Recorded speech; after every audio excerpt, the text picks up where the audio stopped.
I love bourbon, but I'm not ready to restart my career and be a distiller. I have a bachelor's degree, and I want to continue to use those skills in the whiskey industry. So check this out. The University of Louisville has an online distilled spirits business certificate, and it focuses on the business side of the spirits industry, like finance, marketing, and operations. And you can learn more about this online 6-course certificate at ufl.me/bourbon pursuit. There's a new award-winning 4-grain bourbon that's been taking the market by storm. It's Penelope Bourbon. Bottled at the historic Castle & Key Distillery, Penelope's balanced yet flavorful taste profile comes from a unique blend of 3 bourbon mash bills. It's currently available in 2 expressions, 80 proof and cask strength. It fits your mood whether you're sipping neat or in a cocktail.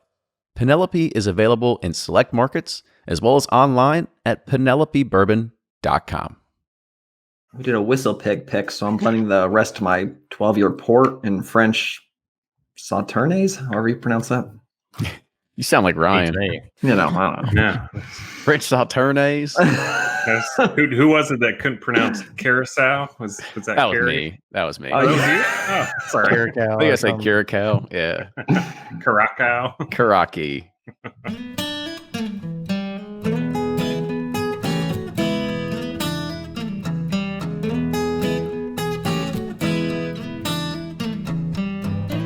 This is episode 265 of Bourbon Pursuit, the podcast featuring news, reviews, and interviews with people making the bourbon whiskey industry happen. Now, usually we start the show talking about your bourbon news update, and there's really no industry news this week, so let's go ahead and move on to bourbon release news. Chattanooga Whiskey has announced the release of its newest permanent expression, Chattanooga Whiskey Tennessee Rye Malt. Following in their unique malt-forward approach to bourbon, Tennessee Rye Malt is the distillery's malt-forward approach to rye. Crafted using a malted rye as a dominant grain, around 60%, the mash bill includes a blend of slow-toasted and drum-roasted rye malts. Chattanooga Whiskey Tennessee Rye Malt will be bottled at 99 proof with a suggested retail price of $39.99. It'll be available in Tennessee, Kentucky, Georgia, Alabama, Mississippi, Florida, South Carolina, Texas, Colorado, and online at sealbox.com. You'll also get to hear more about Chattanooga Whiskey in an upcoming podcast episode, so stay tuned for that. Angel's Envy has announced an all-new Founders Day 10th anniversary expression, and it's called Angel's Envy Kentucky Straight Bourbon Whiskey finished in Japanese Mizunara oak casks. This new release will be a blend of Kentucky Straight Bourbon Whiskey, aged 4 and 9 years old, that was then finished in Mizunara casks for full 2 years before being bottled at 97.8 proof in a stunning crystal decanter. Just 1,200 bottles will be available to the public, and bottles will be appearing on August 19th for pre-sale on the distillery's member-only website, 500 Main. The remaining bottles will be sold at the distillery and its select Kentucky retailers on September 1st for an MSRP of $350. In Pursuit Spirits news, if you haven't had a chance yet, check out the website, pursuitspirits.com. That's where we're going to see all of our single barrels, and right now we have 2 barrels still available, but both have less than 50 bottles remaining in inventory. And you know how single barrels go. Once they're gone, they're gone. For today's roundtable, it's full of great topics. We look at the recently released results of the Weller Craft Your Perfect Bourbon data and ask ourselves, does this data match up to a normal consumer or a bourbon enthusiast? But at the same time, you should go and check it out for yourself because the website and the survey, it's top notch. It's beautifully well done. So go and check it out at yourperfectbourbon.com and see for yourself. We then examined Basil Hayden and our thoughts behind the brand's evolving character of having blends, finishes, and even high-aged expressions. And then, what's up with all the toasted barrels recently? Will we see more to come? Lastly, we wrap it up with our favorite bourbons so far in 2020. Now for Barrel Bourbon, you need to know that they have blending expertise in-house, and it's about time that you give it a try. But they're blending more than just bourbon. They have rum, American whiskey, and even their own private release series. You can get your bottles shipped right to your doorstep by going to barrelbourbon.com and clicking the Buy Now button. With that, enjoy today's episode, and here's Fred Minnick with Above the Char. I'm Fred Minnick, and this is Above the Char. As I swirl a little glass of spirits of French Lake, the Lee Sinclair 4-grain bourbon, Indiana straight bourbon whiskey. As I smell it and think about it, I'm reminded of the state of craft whiskey. You see, craft whiskey 10, 15 years ago was really thought to be, man, it was like, you were like, I don't know if I want to have a drink of this. I don't know if I want to touch that. Do I really want to buy that bottle? Because most of it was not that good. But here's the thing. The craft distillers kept trying. They kept pushing forward. They kept believing in their dreams. And they did not stop just because they got a bad review from myself or someone like Clay Risen or somebody on social media who declares themselves as a big fancy expert says, oh, it tastes like poop. You know what? They kept going. They ignored that. So that tells you right then and there that craft distillers have some really, really thick skin because they've gotten a lot of criticism from people like us over the years. Well, you know what? It's time, as whiskey fans, we take a different approach. It's time. You see, right now, we're in the middle of a pandemic.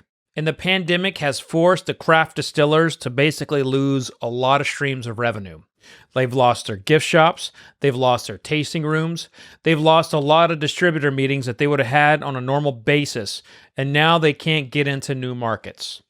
The tariffs have basically taken away their ability to export to Europe, to China, to Mexico, to places all over the world, places they had a potential to get a foot in the door. Those are gone. And now, coming this fall or after the election, we may actually see the end of a excise tax, a relief that they had gotten. That may go away. And if that does, it's going to be really, really difficult to be a craft distiller. It is right now. So I beg you, I urge you to find a craft distiller that you like, that you respect, and support them. I'm talking about through their retailer, through their personal shop, online, however it is that you purchase your whiskey. Find a craft distiller and support them. Because you know why? When we get out of this pandemic, they may not be there. They may not be there. Oh, Jim Beam, Four Roses, Wild Turkey, Brown Foreman, they're all going to be there. They're not going away. I mean, they've got the infrastructure. They may lay people off, and that's horrible, but their businesses will still be alive. The craft distillers, however, if we don't support them now, if we don't help them now, they may not be here tomorrow. So do what you can. And that's this week's Above the Char. Hey, if you have a craft distiller that you like and love, hit me up on social media and tag me in a post with a bottle from their store. You can find me at Fred Minnick at most social media sites. Until next week, cheers. Welcome back to the episode of Bourbon Pursuit, the official podcast of Bourbon. And tonight we're with our 47th edition of the Bourbon Community Roundtable. It's one of these awesome episodes we get to do pretty much every 3 weeks. I think we actually skipped a week in there. I don't know if anybody actually noticed. We kind of had a small little try to do a little bit of a break, a little bit of giveaway, but we're now back and we've got a lot of great topics lined up for tonight. We got our usual cast and crew member here. We're minus Fred, but I think we'll be okay. We're able to go with 5 people here. That should be plenty to be able to talk about for the next 45 minutes or so. So with that, let's go ahead. We'll open up as we usually do. Ryan, forgot. Say hi. Hey, good intro. Long-winded. No, I'm kidding. Well, I'll say it's funny you say it's like once a month. My wife's like, feels like it's every week. You got another one? You do these 3 nights a week or something? Like, it's literally once every 4 weeks. Now I can even tell her we put an extra week in there. Yeah, that's right. Get some bang out of that. We just gotta keep her guessing. That's right. Well, Ryan, I'm gonna pose the first icebreaker to you before it goes to everybody else. Gosh, I've been dealing with these all this recording session we've been in. So here we go. So here we go. So your question tonight is: if you could switch places with anybody in the round table for a day, who would it be and why? Oh wow, gosh, what a question. That's tough. Well, this is making for great radio because I'm thinking so long. Do me a real curveball there, Kenny. Maybe Brian. I think Brian. I think I would be Brian because I'm not very smart. He's smart. Like, he's got a lot of intellect. I wish I could have that, and like be able to like talk to people like eloquently in court or something and do something, maybe that. And he's got a nice house. I've seen it. So It all comes with the territory, right? No. that's right. All right. So Brian, go ahead, introduce yourself, and then go ahead and answer that question for everybody too. Yeah. Thanks for having me on number 47. This is Brian with Sippin' Corn. You can find me at sippincorn.com and bourbonjustice.com. I like Sippin' Exactly. Dorn. Like Sippin' Roger Dorn. Yeah. It's trouble. Maybe I don't want to be him. It's a long night already. And all the socials at Sippin' Corn. I would be tempted to say the ex-football player in Blake. But that's He's got too many kids. That's got to then you got to deal with Nobody the wants this kids. household. Yeah. But it's funny Ryan said me because all the comments say he's the man of the people. I'd just like to be the man of the people. There you go. I like it. All right, Blake. Yeah, once again, I'm Blake from Bourboner. You can find me Bourboner and Sealbox. Throw that out there as well. All the social medias. If you're listening to this, you've probably heard us all do this many times before, but always fun to be here to answer the icebreaker. Man, I hate to keep bumping up Brian's ego, but being an attorney was one of the original Bourboner goals back in college, and then that not so hot LSAT test score kind of got me. But being an attorney always seemed really cool. Like just I feel like you just get to kind of win battles and arguments, and I like to be right. So yeah, I'll throw that out there. All right, Jordan. Sure. This is Jordan, one of the three guys from breakingbourbon.com. You can find us on all the socials at Breaking Bourbon. Make sure you sign up for a weekly newsletter. If I could be one person, I was going to go with Blake just so I could be admin of Bourboner, but apparently I'm still admin of Bourboner after all these Actually, months. and I am on Breaking Bourbon too. I noticed this morning I'm getting messages from people. I'm like, no, you're on the wrong side. Go to bourboner.com. I'm going to go with Kenny because his dog's super cool. The dog is cool. Yeah. Just for the dog. All right. I mean, the rest of your place is cool. Well, and, plus, you saw that bourbon selection. We've seen the basement, right? Yeah, the basement is enough right there. Yeah. Sorry. Yeah, I guess He's that'd be the flexible. bad thing. You'd be there for a day, and I'd be like, "You opened every bottle." Cost him like $100 grand. He opened every single one. This needs a taste test. Make sure they're not But poison. left the peanut butter one. Yeah. Left the screwball. Damn the screwball. Kenny was ahead of the screwball curve. He Was. You remember that? Remember that? Yeah. We all tasted Yeah. it. Yeah.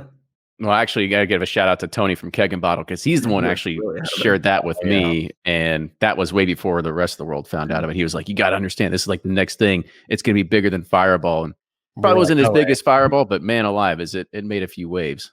Yeah, I don't know. They seem to be doing a pretty good job of taking away market from Fireball, from what I've heard. Yeah, I totally agree. Not as much as seltzer or anything like that, but No. still.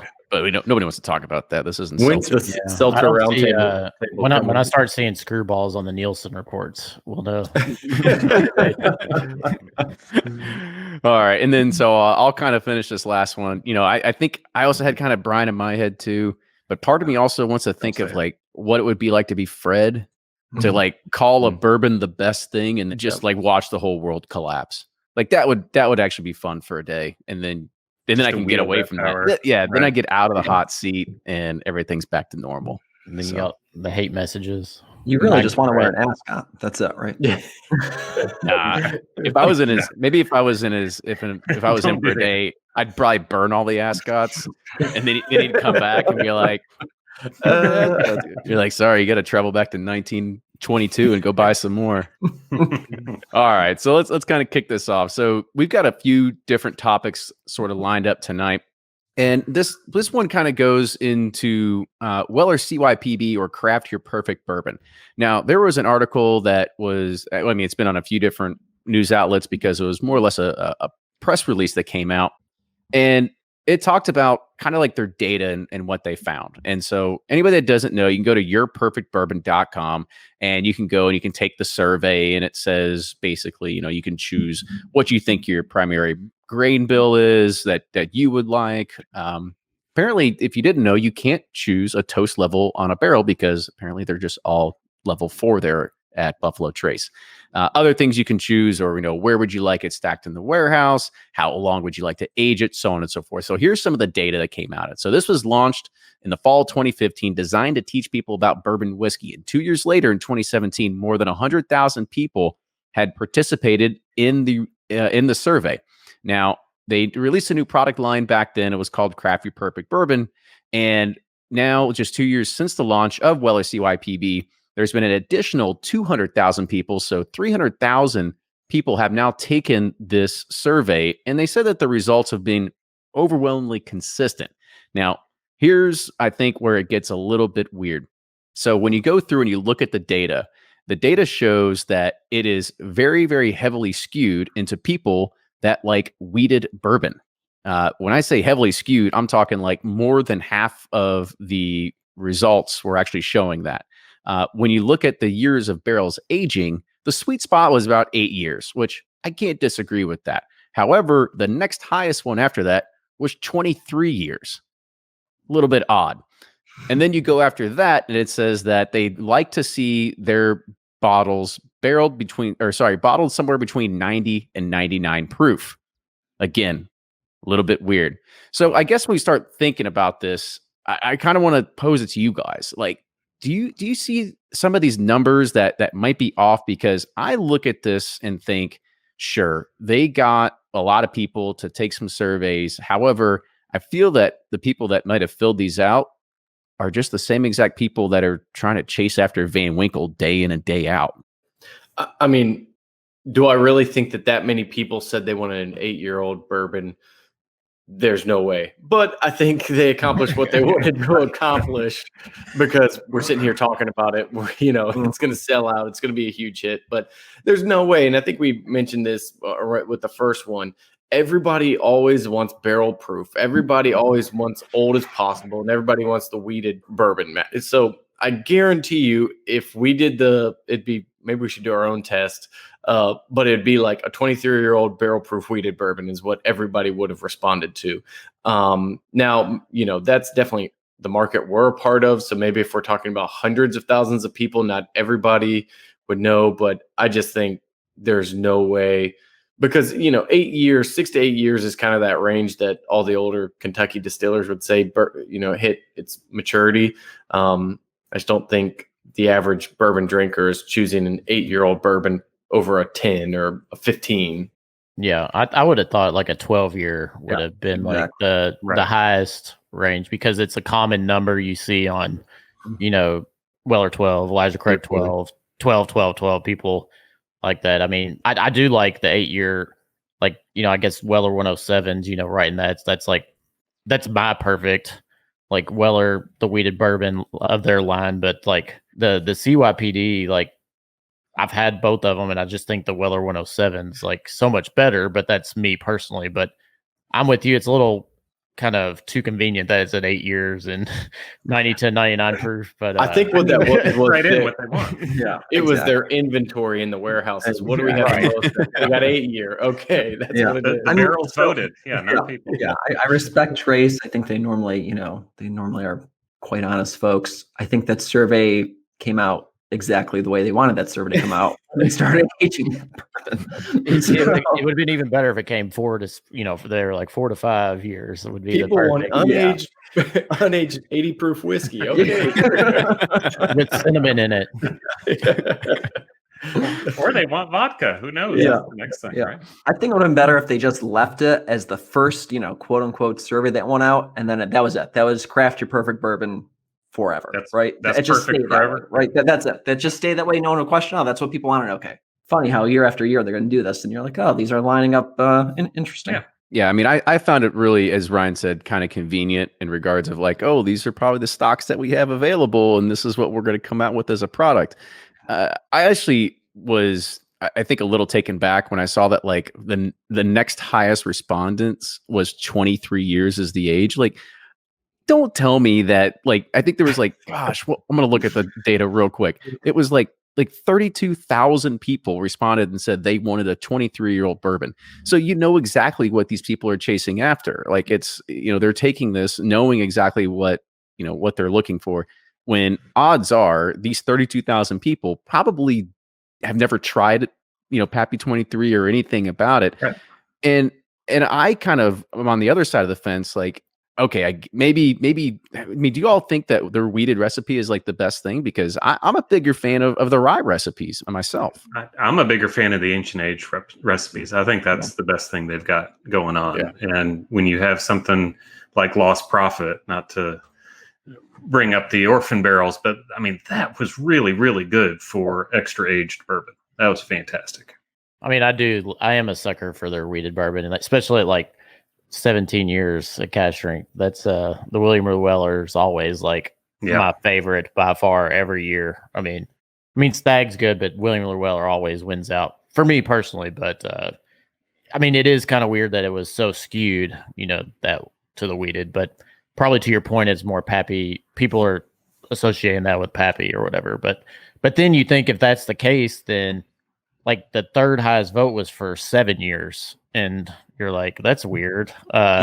Like people that even like average bourbon drinkers have no idea that like something's like 7 or 8 years or whatever. Yeah. So it was kind of weird that 7 and 8 8 was obviously the highest, and 7 was the third highest behind 23 years. So yeah, and there's just not going to be that. Sorry, Jordan. There's just not going to be that many more people at 8 years than there are at 12. Or to have, 23 is a number because of Pappy, but then 22 is 741 votes. People are just picking numbers that they know. Or there's 15 was pretty high too, and that means nothing in the Buffalo Trace world, but they'll pick it. Well, and I think a lot of people, given the choice, even unless there's diehards out there who have a specific age range, a lot of people do, right? A lot of people like 6 to 8 year, that's fine. But a lot of people would shoot for 10, 11, 12, right? They're going to go for, if they're given the choice, make it double digits. Right. Most aren't going to say, not keep it at 8. They're going to say, age it 2 more years. Let's see it at 10 or 12. Like, let's see how that goes. So, yeah. And kind of riddle me on this one. What 300,000 bourbon fans out there said, I'd rather have my bourbon at 90 to 99 proof rather than like over 100. Like, I think over 100, like between 100 to 110 for me is a very good, well-balanced bourbon. However, if I'm crafting my perfect bourbon, I'll be like, just 120, 130 proof all the way. Like, give it to me like rocket fuel, and I'll figure out how to take it down.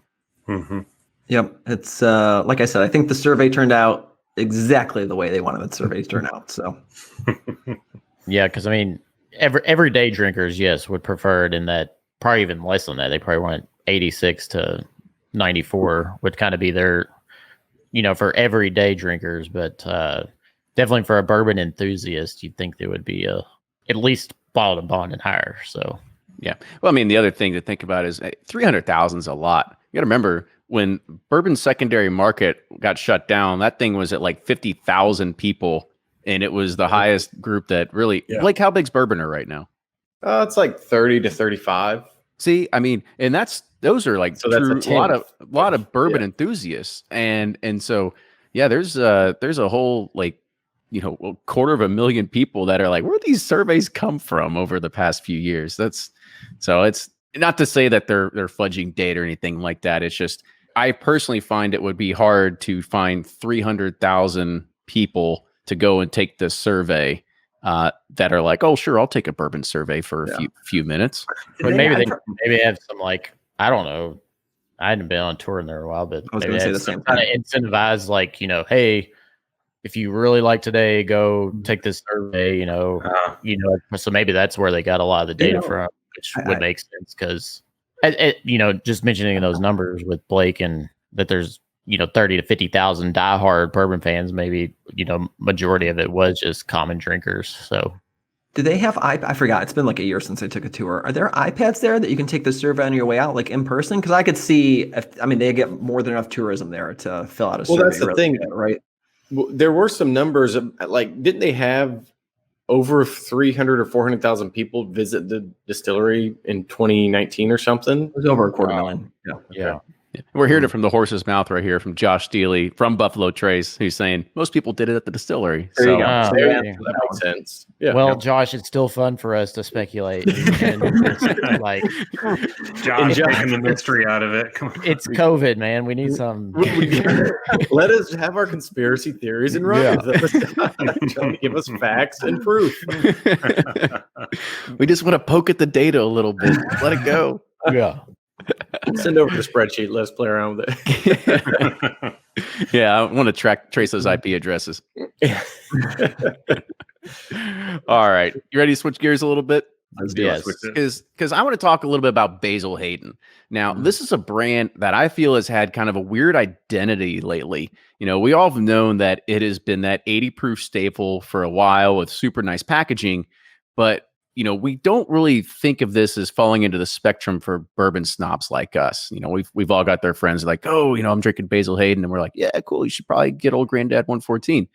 But you know, they've lately come out with, you know, a Caribbean cask. They've had a few 10-year editions. Their latest was that 10-year rye.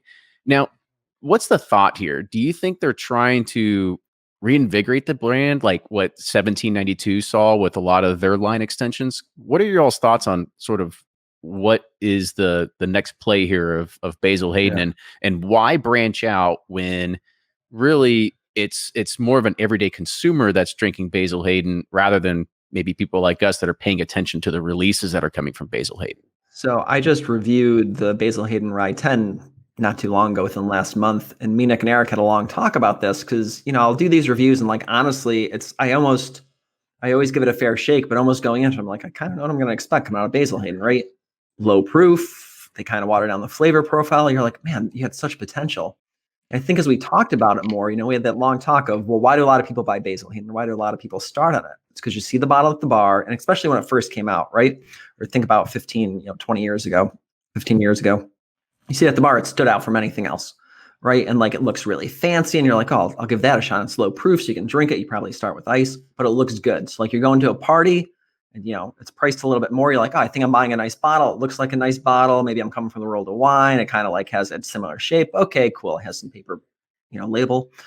And then you still get those same people who still don't know anything else. Maybe they bring 1 or 2 bottles of bourbon a year to a friend's house. That's the only time they buy bourbon. And now they see it in the store, and it has an age statement, and it's priced even more, right? Well, same brand was fancy before. Now it has some additional numbers. It's priced even higher. It must be even better. So I'll be even a better, you know, guest, and I'll bring an even nicer bottle, and let me show the host that, right? So it's one of those things where it's all, if people really know, right, they're going to probably pass on it. But for those who don't, and they're looking for a nice bottle, like just literally a nice display bottle to bring to somebody's house, that's who they're probably targeting. Because the bourbon inside and the rye inside certainly aren't living up to expectations of what it's priced for. And let's also talk about that price for a second, because I think I saw that Basil Hayden 10-year rye at Costco. And, you know, Costco is like always the cheapest that you get around. And it was, I think, like $67-$70. I mean, that's not cheap for an 80 proof bourbon or whiskey. No, not at all. I mean, and they price it high, and you know, I'm looking, the MSRP we got to confirm by the company, it's $70. Stores are selling it for a little less, but that's not cheap, especially for you know, an 80 proof rye that just kind of lost a lot of its flavor. And it's always going to be that way because that's what they're always going to bottle Basil Hayden at in terms of proof. You're never going to see a cast strength Basil Hayden. Man, but right? wouldn't that be nice? I mean, put that into the private barrel selection there and get the high rye and barrel strength. That'd be fantastic. That's right. That's what I think everyone listening here, or the, you know, beans listening, do that. Want. Yeah, our people want that, but that's not their market. Yeah, exactly. I think Jordan kind of hit it on the head, where, you know, they're just recapturing that audience that's already going after, is already drinking Basil Hayden. So it's like, oh, well, this is the next thing up. I already love Basil Hayden, so this must be even better. And they see other ones. I mean, look at some of the other 10-year-old bourbons, like in Rise, Michter's 10-year. What's it, 90? What's it, 90 proof? 93? 94? 93, 95. Yeah. So, I mean, it's, you know, there's a big difference between 80 and 94-ish, but they see all these other older premium. Yeah. And so they want to capture that market.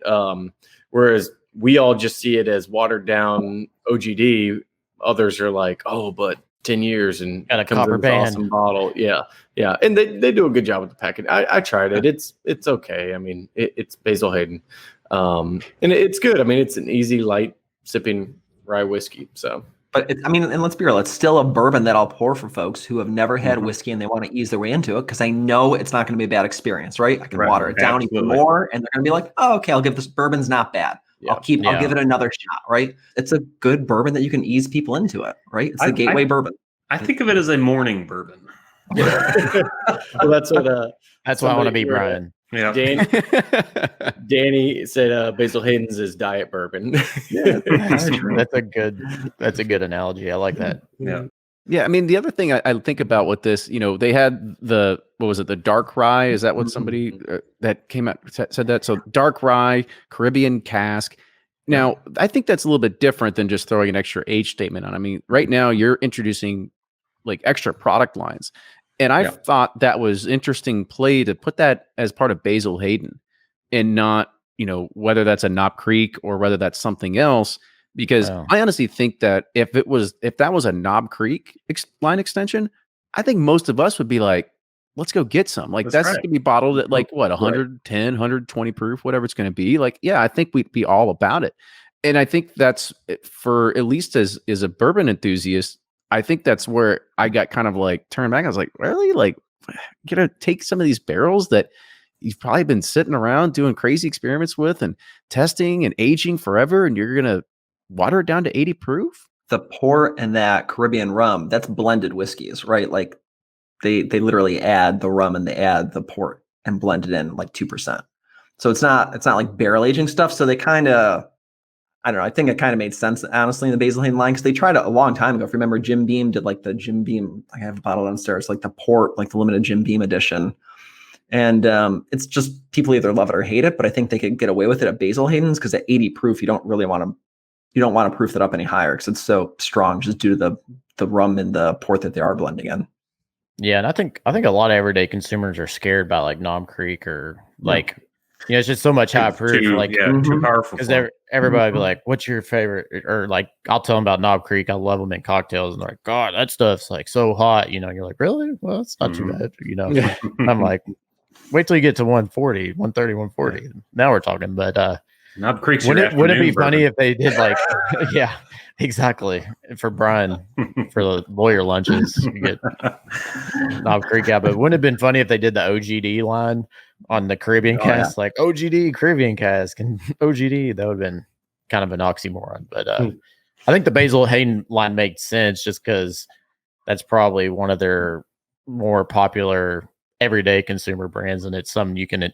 Whereas Knob Creek is kind of more of a whiskey enthusiast type of brand. But it would have been exciting for us to be able to try those.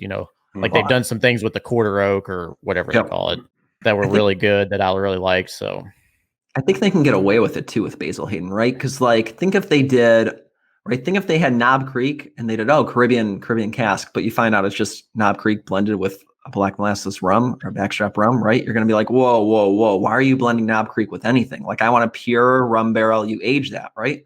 Basil Hayden, you're like, yeah, okay, whatever. It's not. We're not gonna be mad about it, right? No, it's not, because it's not like the whiskey enthusiast isn't really caring too much about that. But you start messing with a brand like Knob, which is great, or Booker's or Baker's, people are gonna be like, ooh, back off. What are you doing here? They kind of get leeway by using Basil Hayden's to experiment. That's a good point. So that's one aspect. So let's take the other aspect of like these high age statements, or higher than usual. So 10 years. A 10-year whiskey. I think we'd all be happy with a 10-year age-dated product coming out of Beam. How great would it have been to see this as like the first ever release of like a 10-year-old granddad at 114? What do you get if you mix Seattle craft, Texas heritage, and Scottish know-how? That's 2 Bar Spirits. 2 Bar Spirits traces its roots to a ranch in rural Texas run by the founder, Nathan Kaiser's family, for 6 generations. Nathan grew up on the ranch with stories of relatives bootlegging moonshine. And after moving into Seattle, he wanted to keep the family tradition alive, and he opened 2 Bar Spirits in 2012. They're a very traditional distillery, making everything from scratch, and each day starts by milling 1,000 pounds of grain. Their entire product lineup consists of only 2 whiskeys, their moonshine and the only bourbon made in Seattle. Both bottles are being featured in Rack House Whiskey Club's next box. Rack House Whiskey Club is a Whiskey of the Month club, and they're on a mission to uncover the best flavors and stories that craft distilleries across the U.S. have to offer. Rack House ships out 2 of the featured distillery's finest bottles, along with some cool merchandise in a box delivered to your door every 2 months. Go to rackhousewhiskeyclub.com to check it out and try some 2-bar for yourself. Use code PURSUIT for $25 off your first box. How great would it have been to see this as like the first ever release of like a 10-year-old old granddad at 114? Like, I think most of us would have been like, sign me up. I'll take 2. Oh yeah, they had a line of gift shops for that. For that came out. Yeah, I mean, I thought it was. Again, it might be something that, it's definitely out of our control, and, we would be able to tell to, anybody at Beam and understand, like how many people cried when they started dumping those barrels and then started adding more and more and more water in. The water just kept coming. They just had a hose sitting there to the side, and they're just like filling the tank. The only thing I can think of was that whiskey just, without it being watered down to 80 proof, it just must have tasted horrific any other higher proof. Like, it just must have been so off put and so off balance with that barrel out that they chose, that they're like, you know what, let's just keep watering. Oh, it's 80 proof now? All right, we'll stick with it. It's Basil Hayden. It's like that. We hit our minimum. Let's can't go any lower. Exactly. We'll stop because we have to. Throw a copper band around it. So. We're done. Seal it. Ship it off. Yeah. Like, if you had the Basil Hayden 10-year rye, like, what do you think? I haven't had it. I had it. I mean, I thought it was good. I didn't think of it as like, it just Beam to me always has the very similar notes, especially in that range. So, it was good. Like, I've sat and drank it, and, kind of like what Brian said, I don't drink it as a breakfast bourbon, but it's just, if you want something light, it's hot out. Yeah, you could. It's not, overly. And I think it is a good, I'd probably do this with regular Basil Hayden as opposed to something that's $70, but throw it in a tasting for people who are getting into bourbon. But yeah, I mean, it is what it is. It's good, but yeah, it's not blowing anybody's socks off, I don't think. Yeah, I was actually trying to look for the bottle because we have one, and Ryan and I, we tasted it. I think we have an upcoming whiskey quickie with it. Yeah, but, I can't remember. So it stood out that much. Yeah. So thumbs up. Maybe some sideways in there. I don't know. I mean, put it this way: it's never bad. No, it's not bad. And I mean, Pat Heiss said it. I mean, hell, that when I first started drinking bourbon neat, I mean, that was one of my first, because it was expensive, and it was the first one that's done like blow your brains out. It's like it's palatable. It's the gateway, like Jordan said. I think we take for granted the fact that all of our palates have just been so desensitized to proof and everything else. It's like, oh, if it's not like over 120, it doesn't even taste like, you don't even feel the burn anymore. I think you can still have some good 80 proof bourbons, but I mean, when you take into account the price and kind of felt like they wasted the age statement on it, you're like, what did you guys do? Like, the potential is so much more than the end result. Oh yeah, I would agree. I'm still amazed that everyday consumers, when I go and like just talk, and like even just family members or friends, just drink, like the first word they say is, "Oh man, that's smooth," or "I really like smooth," and that's what Basil Hayden's is. It's smooth, It won't kick you. That's right. So very true. Very true. Yeah. So speaking of smooth bourbons, let's like that transition. That a segue? That's a setup. So we try to look at kind of like a new, I don't know if you call it a fad or you call it anything else, but we kind of see when one company does something right, everybody else sort of starts latching onto it. And I believe, really we're starting to see a rage now in regards of secondary toasted barrels.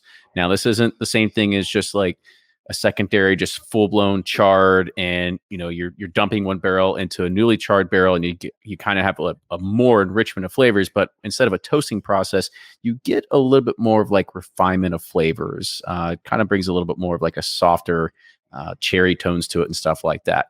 And if I recall correctly, I think the first one that I remember coming out to market was Michter's Toasted Barrel in like 2014 time frame. 2014. Yes. Love that one. And then you had Old Forester 1910 that kind of came out, and they follow the same process. And now we have a new entrant to the market, which is Elijah Craig Toasted Barrel. Well, you also had Woodford Double Oak too, because that was before 1910. Same exact process, 1910. Right. That's a toasted barrel with a light char, which they consider to be toast in their book. Same exact thing as 1910. There we go. Thank you for correcting my own show, Jordan. Yeah. We will see you next week. We'll enjoy seeing Nick next month. Yeah. I'm just messing. But I kind of want to talk about it a little bit because I love Old Forester 1910. Michter's Toasted wasn't necessarily for me. I haven't had a chance to try the Elijah Craig yet because waiting for Ryan to come over. We got a next series of Whiskey Quickies to film, and then we'll be able to try it then. But what are y'all's feelings on this fad of like the toasted barrel train? So I'm a big proponent of it. I love the Michters, and since Pat Heist is in the comments, can we just get him to give like the science behind what the toasting actually does before we botch it up? But no. So I mean, to me, it balances it out a little more. It brings out some more of the vanillin, a little more wood sugar, just gets caramelized all the way through. I actually love the Michters. I really like the Michters Toasted Rye, and I think that's a very controversial thing to say because I know people hate it. So I was excited. I'm actually drinking this Elijah Craig now, and it's really good. Elijah Craig can be, a little spicy, a little too much like nuttiness for me, and I think that kind of mellows all that out. And for 94 proof, there's a ton of flavor. There's still good oak, good pepper, but just a little more balance for me. So there's my endorsement. So if Heaven Hill wants to start putting up the name placards for the sales things, Parker's Toasted coming next. As of this, mark this time, 9:44 p.m. Yeah, it gets the official, it goes through the roof. Official Bourboner endorsement. So they'll sell an extra 2 bottles now. I'm gonna go right there with Blake. I mean, I think as Kenny was saying. So when Michter's came out, I enjoyed it right back in 2014. I think Brown Forman, like with 1910, the Woodford Double Oak, they had some. There's a Woodford Rye, like one of their limited expressions at the gift shop only, that did the same thing. I like it. I think it's better than sometimes. I enjoy secondary finished bourbons, but sometimes you just want something that's not a rum barrel or a port barrel or a name X alcohol barrel, right? You just want something that's not going to be too woody either, like a super charred barrel. All right, sometimes it works, right? The Quarter Oak was a different experiment with Knob Creek. That was pretty cool. But sometimes you just want it lightly toasted to even pull out more of those flavors. And the nice thing I do like about Heaven Hill is you can usually find their bourbons, right? So when it goes out to a national rollout, a lot of people probably have a chance to get their hands on it, which is going to be great. We have a full review coming out tomorrow, and I won't spoil it, but it's a good bourbon. You can spoil it. This isn't being released until Thursday. I think people are going to be pretty pleased with it. Nick goes pretty in depth in his review about that and talks about the uniqueness of that toasted barrel and how it's getting a little more common, but not super common, right? It's been slowly trickling out, and hopefully more people latch on. The price, the taste profile, it's very approachable. For anyone who's a fan of Elijah Craig bourbons throughout the standard small batch or the barrel proof, I think they're going to be a fan of this one. And if you haven't had a chance to have a toasted barreled bourbon, this is a good one to probably get your hands on, right? 1910 is still hard to find in some spots. A lot of people aren't Woodford fans, but this will be a good springboard for a lot of people to jump into that area of bourbon. I'd like to be able to say something different, but I can't. I mean, I've had it. I've compared it side by side with a private barrel Elijah Craig and this standard Elijah Craig, and it's great. I mean, the nose right away. It's one of those that I opened, and my wife from the next room over could smell it right away. I mean, it's one of those. It's just all enveloping, fantastic nose, fantastic taste. And it's something similar that I've noticed in the Michter's Toasted and in the others that use the toasted and then they usually char the toast. It just brings out so much more of a rich flavor. You get a lot more nuttiness in it, and I'm really glad this is going to be a national rollout. I mean, I was hoping that some of the other Elijah Craig extensions would have been a little bit broader, like the rye. This one is going to be national in September, and I'm happy for it. Yeah. Bourbon trivia time real quick, and Uh-oh. maybe mostly because I don't really know. So you get a toasted barrel. Is this newly toasted only once, and do you have to toss it, or can you use a toasted barrel twice, and is it still considered bourbon? No, because No, it has to be new charred oak. It's finished. Yeah, it's well, it's still in a charred new oak barrel, or container is the word that they used. So you don't necessarily have to use the finished in anymore because you're not using orange curacao or whatever it is. You always have to use finished in if you're going to use it there. Here, it's still as long as it's new, not used before, you can still call it straight bourbon whiskey. Mm-hmm. Huh. Yeah. Well, whatever it is, I love it. I mean, I love 1910. That's one of my go-tos. Always like the Michter's lines. Love the toasted rye. I mean, it's just it's a great way for these distilleries to make double or triple on a product and not add much cost to it. With like Old Forester 1910. I mean, it's just 4 to 6 year old blended bourbon that's toasted, and they get $60 versus 20, for a bottle. So I love it. I hope people keep doing it more. I mean, it's good stuff. I mean, I know Kenny doesn't like the Michter's toasted, but when they first came out in 2014, I was like blown away, and I tried to buy as much as I could, and unfortunately I don't have any more. But Yeah. the only toasted barrel I really never liked was that Parker's rye. Wasn't that a toasted barrel? That was charred. That was charred. Yeah. Charred So- 5. Char. That was a lot of Yeah, char. that was a heavy char. Yeah. Scott Perlman put a good question. Does it have to be charred after it's toasted? And Elijah Craig did put these nice, handy, you can see them wood show and tell. staves Yeah. in their sample. Let's see. There we go. So this is custom toast, and it's just toasted. It's not charred. This is char number 3, and then that is a custom toast with char number 1. So yeah, I thought that was a really cool thing to put in there. I know we have given Heaven Hill hard time on releases in the past. So I think this is a good one to really show off. And that was kind of cool to see how, the toasting process it doesn't always have to be charred afterwards, but obviously to be bourbon, it would have to be charred. So yeah, pretty good point on interesting that. stuff. Yep. And then he also asked about, are there different toasting levels as well, like char levels? We've toured a few cooperages in our time, and I know they always talk about toasting. I don't recall him ever saying how long, like a toast level. It's just toasted. It just No, there are different. Some will be at different temperatures for longer periods of time. So there's like slow toast. I forget, but Grant over at Chattanooga Whiskey went pretty in depth into it whenever we were doing a barrel pick with them about all the different, because on their barrels it'll say like P37 toast with char number 3 or something on it. So there are different levels, but I think it's a little more in depth than just like char 1, 2, 3, 4 that we're used to. Some artisanal hand toasting. Yeah, there sometimes if you get the really good ones, it's just me in the back with a blowtorch, just slowly. You think I'm doing a lot of barbecue? I'm actually just toasting barrels in the backyard, throwing a steak on top. It's the way to do it. So as we start kind of rounding this up, there's one thing that people always love to hear, and our thoughts on our favorite whiskey so far that we've tried this year. And there's actually been quite a few releases that have come out. You've got Wild Turkey Decades. We've just talked about Elijah Craig Toasted.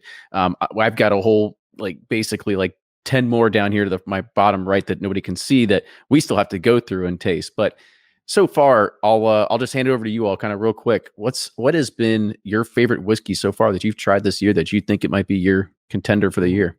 It's tough for me this year. Want me to jump first? Go scrolling through my Instagram trying to remember. Especially compared to last year, Four Roses Small Batch Select. Just at this time last year, it was so far out above anybody else that I'm having comparing it to last year, I'm having a lot harder time. I haven't been a huge fan of I've liked them, but I haven't been a huge fan of the Elijah Craig barrel proofs, the first 2 this year. But I'm really love the second Larceny barrel proof. So I think I guess it's the B520 is in running for the best whiskey for me so far this year. Other than that, I mean, Kenny, I'm interested in all those that you've got the list of, because I had a tough time coming up with them. Other than that, Larceny, I really like the Four Gate Foundation. They've done a lot of them this year, and Foundation was by far my favorite of those. Yeah, that was a good one. I'll jump in while people are still thinking. Ryan and I, we reviewed it on a Whiskey Quickie. I don't know if it's been released yet or if it has or has not. Don't say it. Don't say it.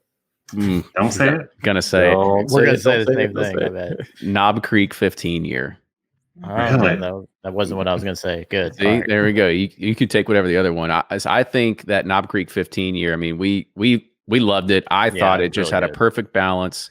The one thing I liked about it, we talked about it before on a last roundtable about Knob Creek and their proofing. Usually it's at like 120, and this is at 100. I mean, I think they just nailed it out of the park at 100 proof. I mean, it's just got perfect balance. It's got sweet oak. It's got everything that I want to find out, what I like in it. So, I think so. Similar along those lines, I like Knob 15, but so far it's been Knob 12 for me, right? And Rare is that was a really great, from the moment I had it, I thought it was a perfectly balanced. Everything you thought about 15, I thought about 12, right? And Rare is a bourbon still that captures my attention enough that I instantly run out and buy a case. So that was a Knob 12 moment for me, right? So that made me perk up my ears. And either way, right? Kudos to Beam for just coming out with some solid bourbon this year. The 15, the 12, Basil Hayden withstanding. Overall, right? Really, really good. And they should be applauded so far. I mean, we still have a good number of months left, right? There's a lot of releases still to come.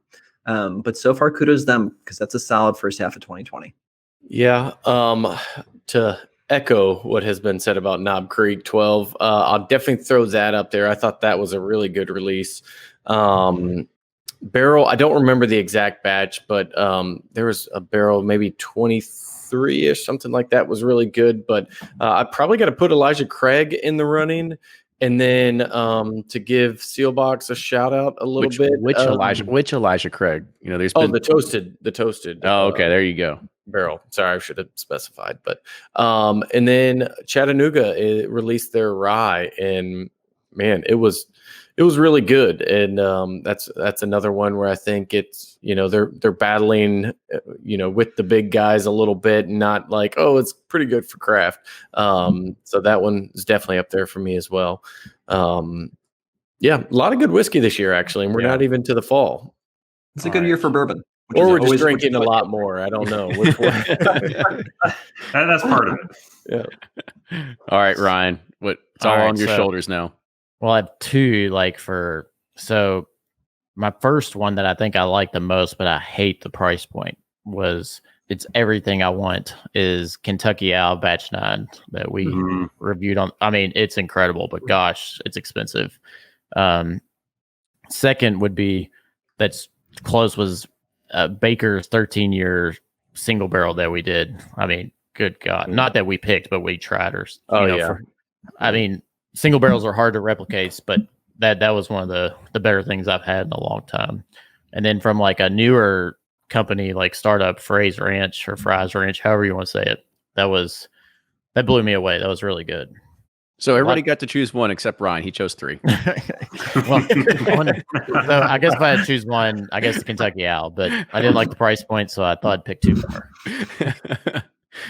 We'll let you rank 10 next time we do this. Top 10. They always, that's clickbait. Yeah. There's room for everybody. Oh man. Oh yeah. Well, I mean, I'm glad you all said that. I mean, Blake, we've actually got the Chattanooga bottle over here. We've got to try it here relatively soon. So, looking forward to recording another set of Whiskey Quickies with Ryan and sharing our thoughts on that as well. And we'll do it before the end of the year. We'll make sure that we have our horses in the race and we put our bets down. But let's go ahead and let's start closing it out. So, fellas, I want to say thank you again for coming on and let you all close it out as usual. We'll kind of go in the order that we started. So, Brian, lead it off. Yeah, this is Brian with Sippin' Corn. I'll try to say it right this time. You can find me at bourbonjustice.com and sippincorn.com, all the social medias.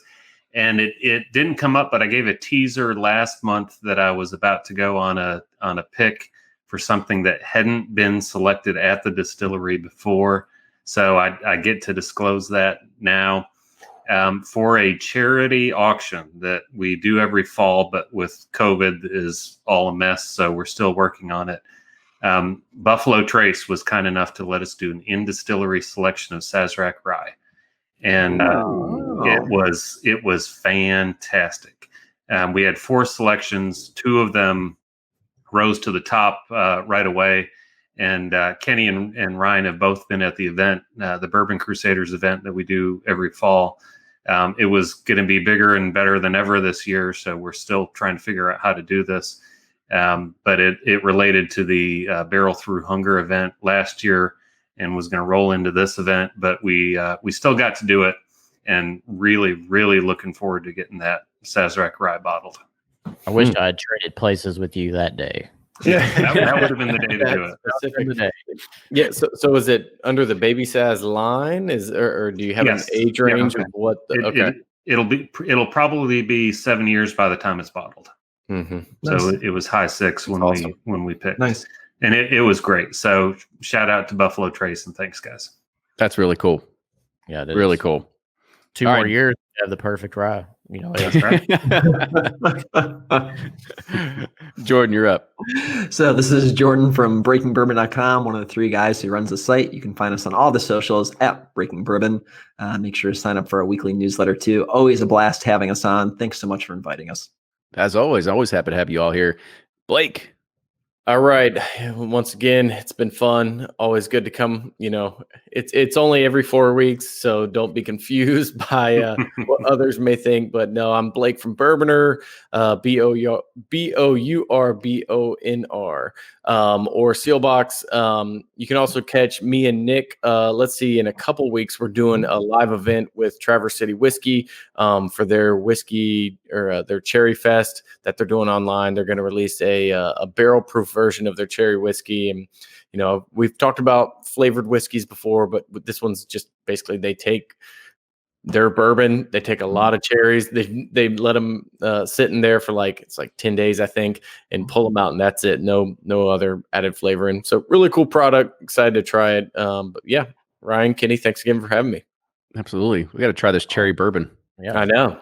If you guys haven't had it, it's actually legitly different and good. Their cherry and their apple, it's good. I mean, you know, it's not your typical flavored, and to try it at barrel proof, I'm pretty excited. I think that'll be interesting.